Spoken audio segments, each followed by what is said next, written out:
ఇప్పుడే జీ5 app download చేయండి. చూడండి మీ ఫేవరెట్ టీవీ షోస్ ఎప్పుడైనా ఎక్కడైనా. నిజమైన ప్రేమ అనుకోకుండా పుడుతుంది, వాళ్ళ చావుతోనే చస్తుంది. నా కూతురు ప్రేమ కూడా అలాంటిదే. నీ కొడుకుది మాత్రం అలాంటి ప్రేమ కాదు. మరి నాతో అమెరికాకి రావాలని ఆర్జీ ఎందుకు కండిషన్ పెట్టింది బావా?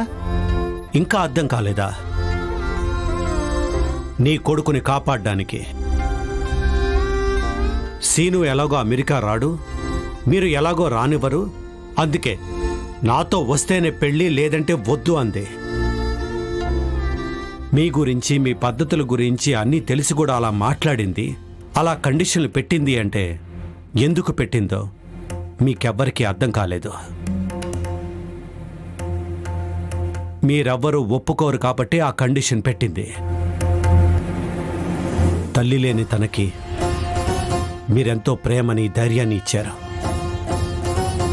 నాకు ఈ పెద్ద కుటుంబం ఉందన్న నమ్మకాన్ని ఇచ్చారు. అలాంటి మీకు తన వల్ల సీను దూరం కాకూడదనే నా కూతురు ఇలా చేసింది.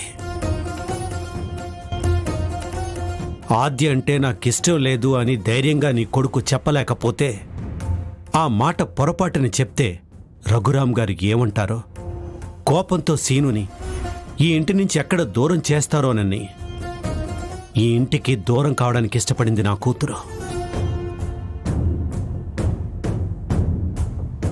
నాలాగా నా సీను ఎవరూ లేనివాడు కాకూడదు, నా కారణంగా ఈ కుటుంబానికి దూరం కాకూడదు అనే అర్థం లేని కండిషన్ పెట్టి, ఇదిగో ఇలా మీ అందరి దగ్గర నా కూతురు చెడ్డదయింది.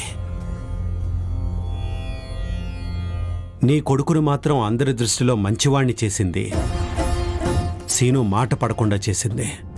బావా, నేను ఇదంతా నమ్మలేకపోతున్నాను బావా.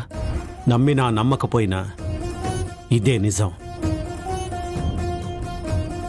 అమ్మలేని నా బిడ్డ అనాథైపోతుందని జానకి గారు ఆ రోజు నా కూతుర్ని ఇక్కడికి తీసుకొచ్చారా. నేను అనాథనైనా పర్వాలేదు, అందరూ ఉండి సీను అనాథ కాకూడదని మళ్ళీ అనాథ బతుకు బతకడానికి సిద్ధమైంది నా కూతురు.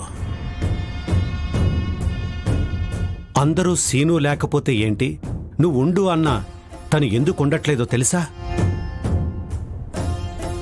మనసుకు నచ్చిన మనిషి కళ్ళెదురుగా తిరుగుతుంటే లేని సంతోషాన్ని నటించడం నా కూతురికి చేత కాదు కాబట్టి.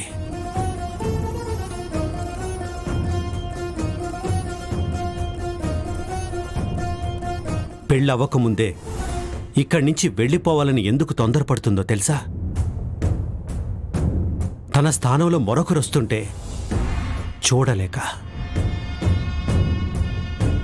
తనది అనుకున్న బ్రతుకు మరొకరికి శాశ్వతంగా ఇచ్చేస్తుంటే చూసి భరించలేక,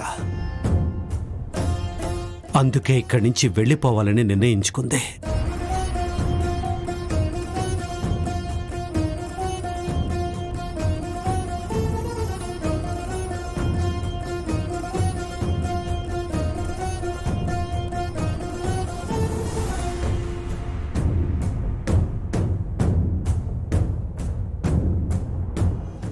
జీ5 యాప్ డౌన్లోడ్ చేసి అన్ని ఎపిసోడ్స్ పూర్తి ఉచితంగా చూడండి.